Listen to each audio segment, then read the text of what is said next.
Setapp is a subscription-based app marketplace from MacPaw, offering access to over 200, now 260 plus, macOS and iOS apps for around $10 a month, with higher tiers for cross-device and power user setups. It's like having a curated app library that is ready on the go, all in one place. You get an all-in-one simplicity. Discover, install, and update tools like Clean My Mac X, Ulysses, Bartender, and more with a single click. It's cost-effective for heavy users if you use all of these apps.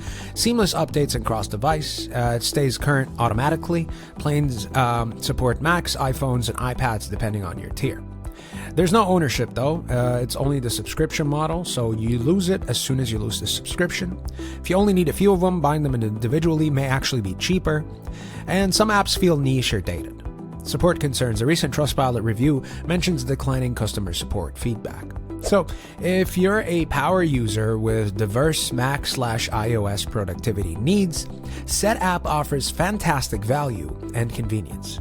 If you're a lighter user or prefer permanent ownership or software, it may not justify the recurring cost. So, I don't know, do your research about which individual apps, or I can do it for you. Let me know in the comments below, and I'll do a breakdown of the apps included. And like this video if you liked it, and subscribe if you want more, and I'll catch you in the next one.